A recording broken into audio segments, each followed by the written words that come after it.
Hi, we are live. So welcome back to Dapp University.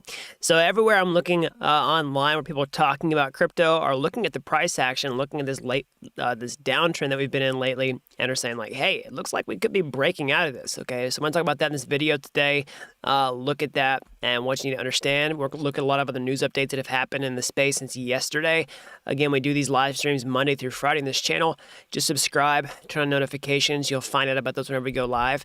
We're going to answer some of your questions and a lot more. So if you're new around here, hey, I'm Gregory, and on this channel, I turn you into a blockchain master.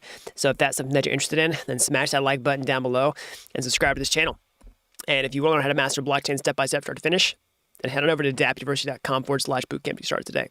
Last but not least, like nothing I'm saying in this video is going to be a financial advice for you. I'm telling you to buy or sell any cryptocurrency based on this information. And there's lots of scammers down in the comment section below. Just ignore them. Like, I'm never going to give you my phone number on YouTube. Never going to ask you to invest with me. Never going to DM you on a social network to try to get you into some secret like chat room to give you like an investment pitch. Like, it's just not going to happen. So we've got people jumping in the chat here. We got Ethan, Code Chap, Future Crypto Whale. Welcome. Wendy, Venture, Stefan. I hope I'm saying that right. Stephen.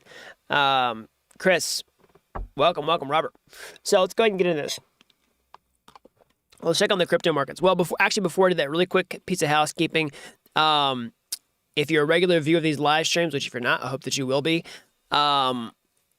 this Friday, I'll be pausing live streams, as in I will not be present for live stream for the Christmas holiday, and I will return on January 3rd. So I'll still be releasing published videos the week between Christmas and New Year's, but I will not be live streaming, but we will be back on schedule Monday, January 3rd. Okay, so I'll be here this week all the way through Thursday, but after Thursday, I will not be streaming until January 3rd. So anyways, let's go ahead and jump on the crypto markets. So basically, like I was saying, everywhere I'm looking online, people are looking at the trend, the price trend that we've been seeing for Bitcoin, major cryptocurrencies like Ethereum and others.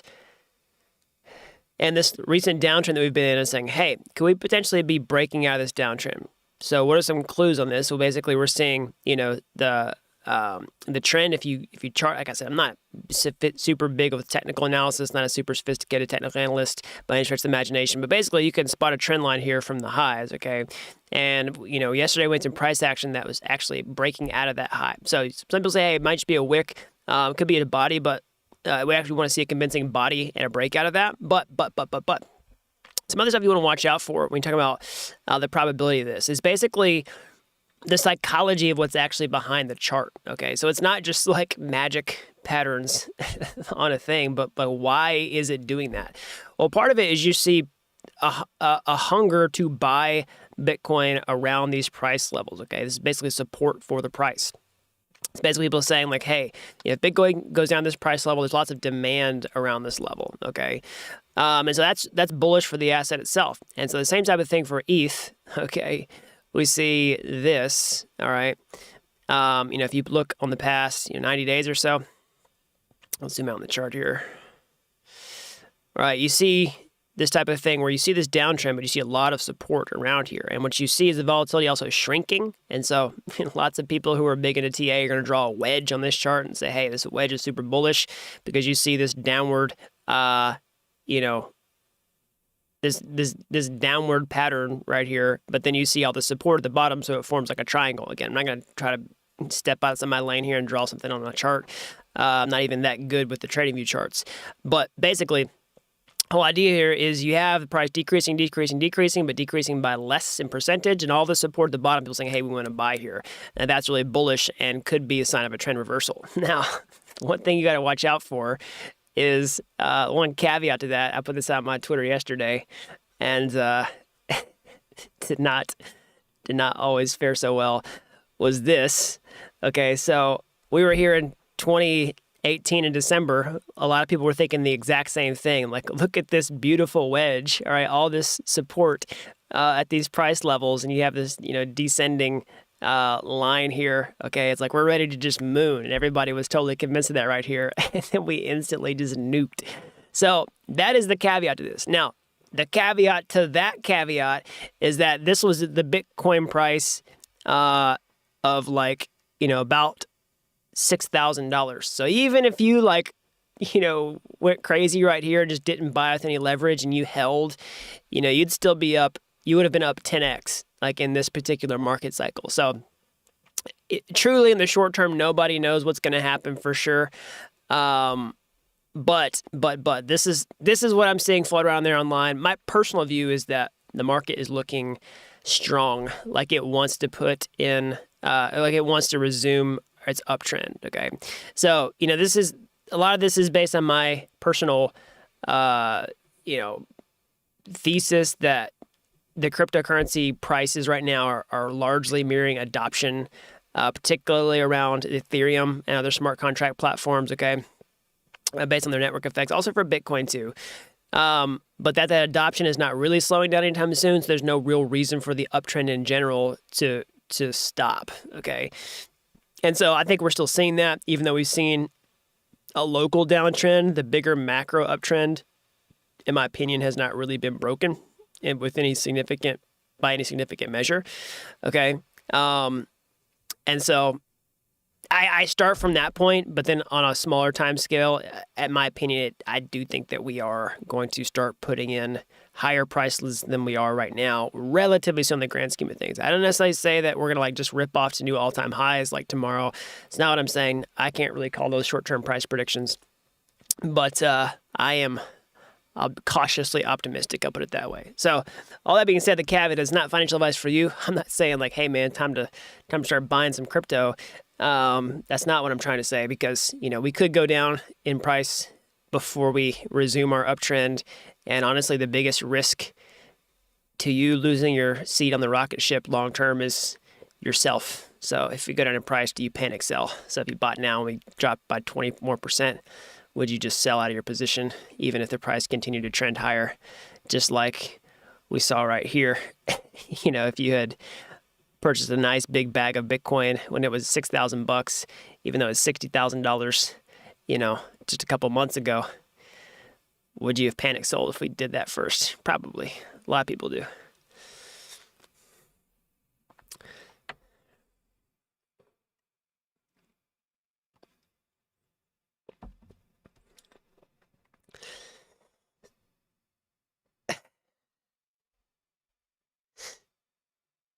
So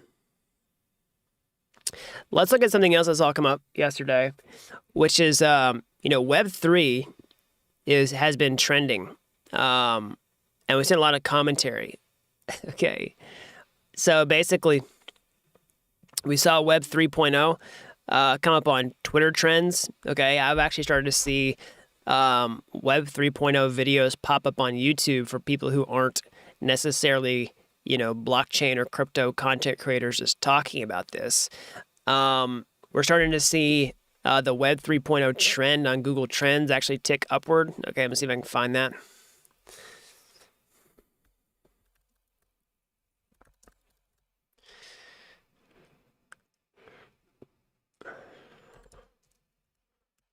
Oops, I mistyped it.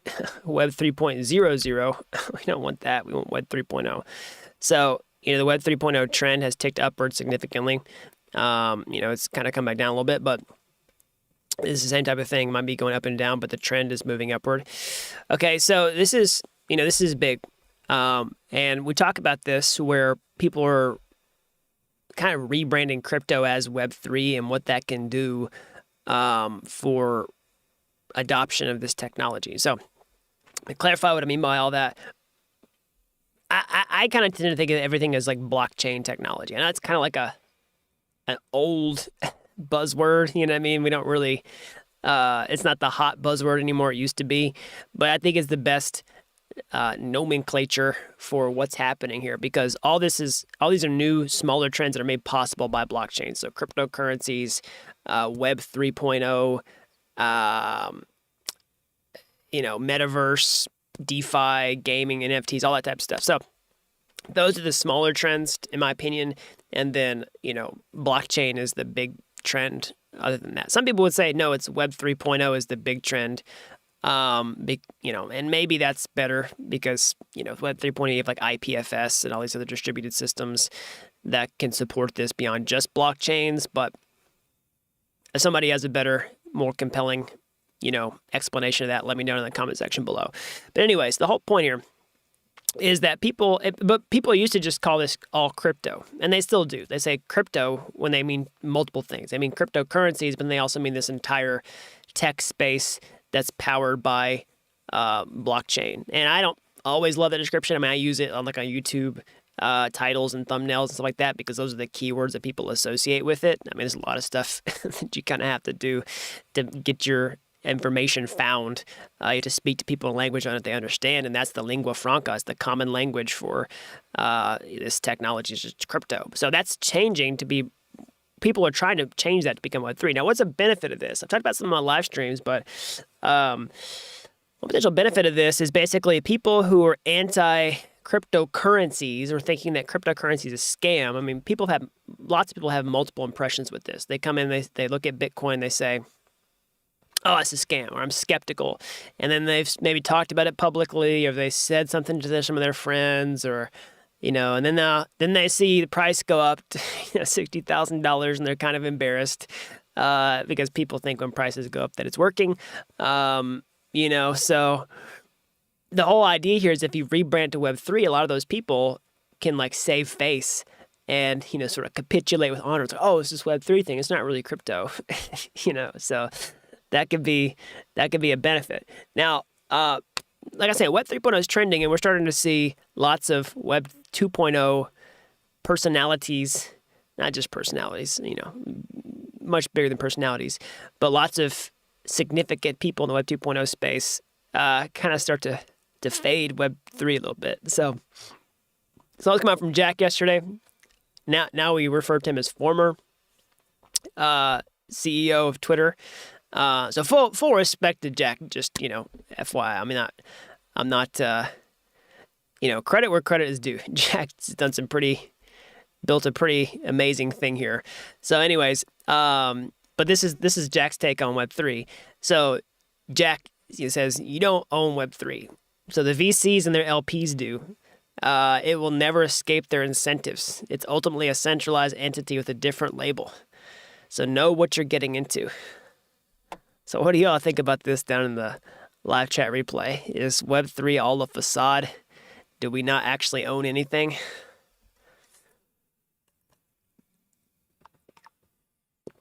So, this is a pretty interesting take. And I'll say I agree and disagree with Jack here. So again, tons of respect for what Jack has done. Pretty amazing stuff. So I'll say I agree with some things and disagree with things. So, I'll be 100% honest with you. The blockchain space is not created equally. There's not, what I personally value about blockchain technology is the potential to build something new. Stuff with censorship resistance, decentralization, trustlessness, or trust minimization, at least, transparency, okay? And all those values don't exist across the entire blockchain or Web 3.0 landscape, kind of like Jack is talking about here, okay? That's one of the reasons I focus a lot on the tech that I personally focus on, is because that's where a lot of those values are, are preserved pretty well. Not always perfectly, but pretty well. It's a sliding scale, okay? Now, there's lots of stuff in the crypto space that is highly centralized, that is highly controlled by VCs. If you know what VCs are, it's venture capitalists, basically people who just invest lots of money into these projects. And a lot of times it's a very specific style of investing where you're just spreading bets across large sums of money, but divided across multiple projects. You don't know what's ultimately going to work. And then typically one of your winners pays for all your losers. And so you're like what he's saying, kind of what he's hinting at is a lot of these people are just coming in and funding the Web 3.0 space, and then they're kind of owning it, right? Whether it's through token ownership, whether it's governance through these DAOs, whether it's the staking and the protocols themselves. Okay. But, Web 3.0 doesn't have to be this. And so here's where I would disagree with it. But he's right. There are some projects that are completely like this, and there's some that's Web 3.0 decentralized and name only, is not the ethos of what we're building towards here, at least that I want, the future that I want to build towards. But there are things that are way more on the opposite side of things. So I'll give you an example.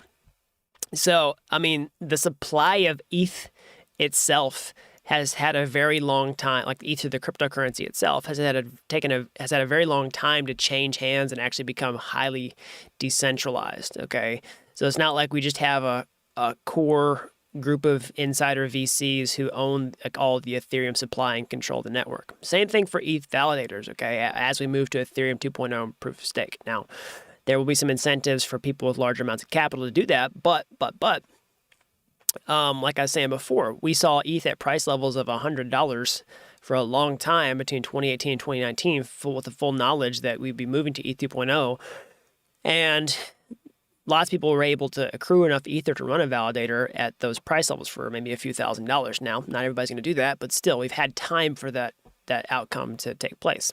That's not true for new projects. Okay, so that's an example where at the very base layer of Ethereum itself, you don't really have the problem that Jack is talking about. This is not just a blockchain that's owned and run by VCs, and that's one of the reasons I'm so bullish on Ethereum long term, is because what Jack is talking about here is actually a real problem.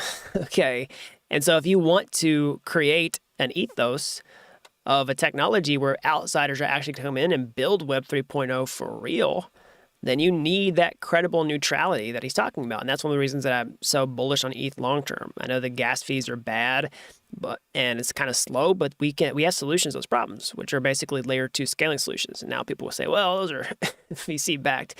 But I think we have a very similar situation where the base layer itself is the most important part, because at the end of the day, layer 2s, you can have market choice about which layer 2 to use, and there's lots of other ways that you can improve that problem. But at the base layer, it's a pretty good example of the opposite of what Jack's talking about. Now, said everything built on top of that can be a different story.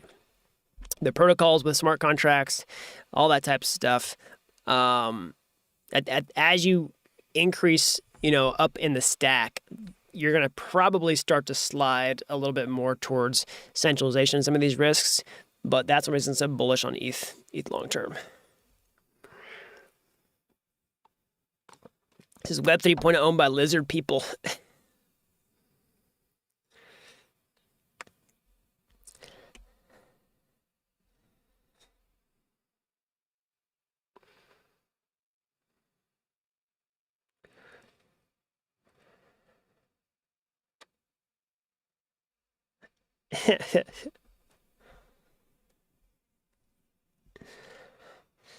Somebody says, hi, ironic, coming from former CEO of Twitter.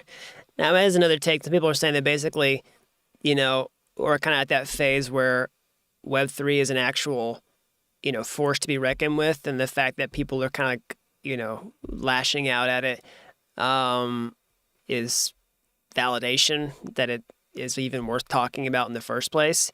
And it's like I'm saying here, full credit and respect to Jack. He's built some pretty amazing stuff. I don't really sit back and say like everything in Web 2.0 is bad. Like Web 2.0 needs to burn. Like I'm not that, kind of crazy, like Web 3.0 cultish, like brainwash follower. That's not what I mean. I think the future is going to be much more of a hybrid where we have sort of the best parts of Web 2.0, but you have these aspects of Web 3.0 that enhance what you can do with Web 2.0. Because just like we went from Web 1.0 to Web 2.0, we didn't get rid of Web 0.0, we expanded it to include Web 2.0's capabilities. Same type of thing I think is going to happen in the future. We're going to expand Web 2.0's capabilities to include what Web 3.0 has to offer and its value propositions. And you're going to have sort of trade-offs in between the two. Because as it exists now, you can't put everything on a decentralized blockchain.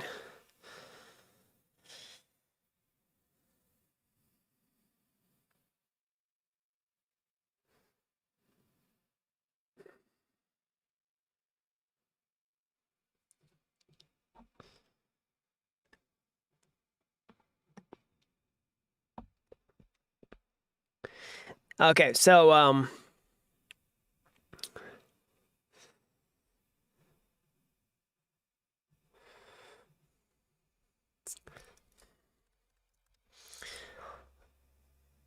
Somebody says VCs own Web3 already. They own some things in Web3.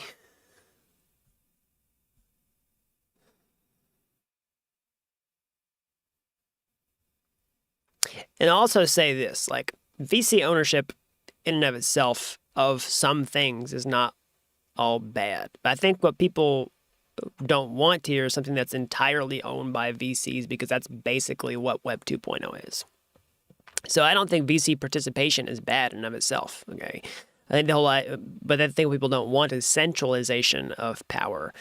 At the end of the day, we have a decentralized, open, permissionless thing, and so anybody can buy into it, and the incentives are for VCs to buy in. So similarly, I'm not fading VCs like entirely in this video either. It's not my intent.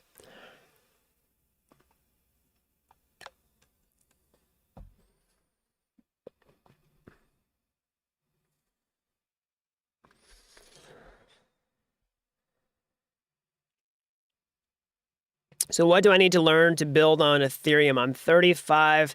Is there a chance I can deploy something this late in my life? So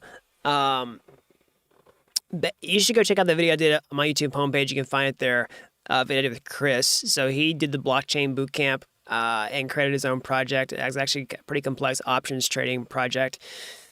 And he was over 50. So to answer your question, 35's nowhere near too late to get started. Or said a different way, you're fine. So basically, what do you want to learn? Definitely go to my YouTube homepage, find that pinned video there. It's how to become a blockchain developer in 2021. I'm going to be updating that video probably today, actually. It won't release today. It'll release after Christmas. But I'm going to redo that to update it for 2022. A lot of the information is going to be very similar, but just some updates, okay, for kind of freshen things up. So definitely go check out that video pinned to my YouTube homepage. And if you watch that, and you could always rewatch the video that I put out later. So basically, you want to start with the programming languages that are going to give you the most bang for your buck, which is Solidity for blockchain. Okay, learn Solidity for smart contracts and learn everything else as you go. So you probably want to learn JavaScript in addition to that to do things like write tests, create a website that talks to your smart contract, all that type of stuff. I typically recommend JavaScript because you can do more with it. Like building the interfaces, you can write the scripts, you can do all that type of stuff. You could learn Python if you want to, specifically if you want to stick with backend and like scripting and stuff. But if you don't know the answer, I would typically just say JavaScript.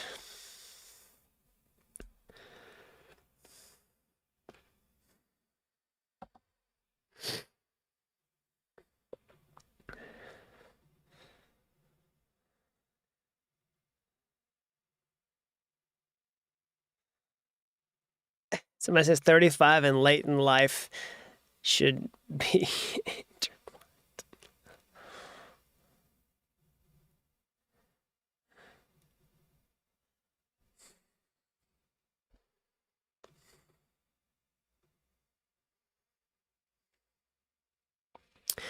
Okay, so one other quick piece of housekeeping is that I am expecting 2022 to be another big year for crypto, and I want to do more here at Dapp University, so we are growing the team. And we have several open roles we are hiring. So our main needs here are a blockchain developer and content creator. So if you can code for blockchain and you can, you're good on camera, you can explain things on your screen, then we need that. We also need a research analyst and content creator. So basically, someone who understands how to use blockchain directly, like you know how to use a MetaMask wallet, you know how to interact with these projects, you know how to do DeFi, trade NFTs, all that type of stuff. And same type of situation, you're good on camera, you can share things on your screen. You also understand news and how it's relevant to blockchain space, can analyze important things in the news. We definitely need that as well. So those are two primary things. We also need graphic designer, mostly for thumbnails, but also just general graphic design work. And also a project manager to manage all the complex stuff that we have kind of going on behind the scenes here. So I'll put a link in the live chat replay, but it's dappuniversity.com/jobs. Some people ask me how long we keep the applications open. We'll probably just keep them open probably until we break for Christmas. If you have applied and you're watching this video, I have been looking through some of these job applications, but I will probably spend some more time over the holidays after I stop streaming and have a little more time on my hands to get to those and really start reaching out to people. So if you have applied and you're kind of wondering, like, what's the status, that's the status.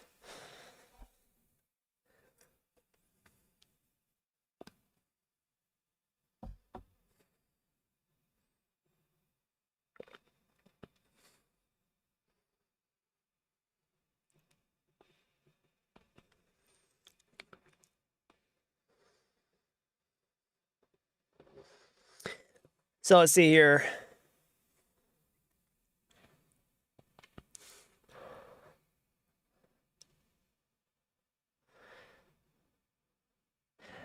Actually, the last thing I want to check on is this. I want to check on some metrics for the Ethereum space. So we haven't checked on those in a while. So basically, let's check on the amount of ETH burn and what the status is in the network. So one of the reasons I'm so bullish on the Ethereum price, in addition to the increasing adoption for Ethereum itself, is the economics of Ether, the asset. So a lot of people don't understand this properly. And if you do understand it, you've heard me talk about this a million times, reinforcing this is good. So basically, back in August, I believe is when this happened, was ETH implemented an upgrade called EIP 1559 that, basically made Ether burn whenever new transactions were created. So what does that mean? So basically, if I send cryptocurrency from my account to yours, then basically I pay a transaction fee for that. And part of that transaction fee gets burnt whenever you send the transaction. It gets erased from the network. So what does that do? Well, it basically it offsets it offsets the amount of new Ether that's getting created. So basically, the other thing you have to understand here is whenever you create those transactions, how the blockchain works is it creates new cryptocurrency. It creates new Ether. Okay, every time a transaction is created. So it's called a block subsidy. It's there to pay the people who run the network. Right now, it's miners. When we move to proof of stake, it's going to be validators. So right now, if there's enough network activity, the amount of Ether that's burned whenever new transactions are created can actually cancel out the amount of Ether that's created whenever new transactions are created. So you can see this here. Right now, the blockchain is burning 2.4 million Ether per year, and it is creating 5.4 million Ether per year. So it's offsetting this by about half, just roughly speaking. And that accounts to 2.6% inflation per year. So without this, it'd be at 4% inflation per year. Now, the crazy thing about ETH long term is when we move to proof of stake, probably in Q2 of 2022 would be my guess. It's hard to know for sure, but that's just my current guess. The amount of ETH that's created by the blockchain is going to get cut down significantly to 0.5% inflation per year, which it's currently 4%. You factor in the burn, it's 2.6%, but then it'll go to 0.5%. And if you factor in the burn, you click simulate merge, we go to a negative 1.6% inflation or 1.6% deflation on an annualized basis. Okay. So basically that means the amount of ETH in supply is going to be shrinking every single year. And so if the demand for ETH, the asset itself, just stays the same, doesn't go up or down, then ETH will increase in price. I mean, that's just how it works. So that's why I'm so bullish on ETH. Okay. I mean, because if you look at the past, 180 days or a year, the ETH demand has been increasing. And so if it continues to increase and we start burning more and more ETH, that's a recipe for more exponential growth here.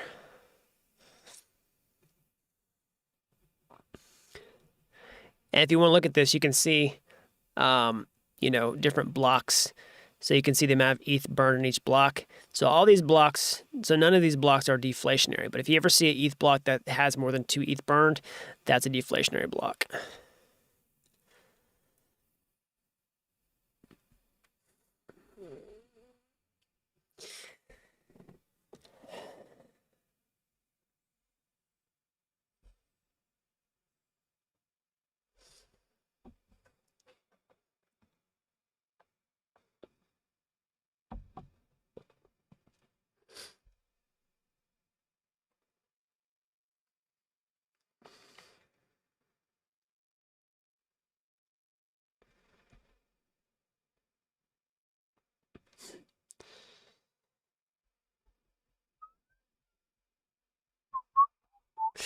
All right, everybody, that's all I got for today. As always, smash that like button down below for the YouTube algorithm. Subscribe to this channel if you haven't already. There are lots of videos out so the more people can learn about blockchain. And if you're as fascinated with this technology as I am, you want to get your hands dirty, how can you get started today? Well, you can get my YouTube homepage. You can find my free courses there. They're like Udemy courses, but they're totally free. And if you like those and you want to take the next step, or hey, maybe you want to take a master shortcut entirely, actually become a blockchain master step-by-step start to finish over at dappuniversity.com/bootcamp. You don't have to be an expert to get started today. I've helped people with zero coding experience become real-world blockchain developers in a matter of months. So that's all I've got. And until next time, thanks for watching Dapp University.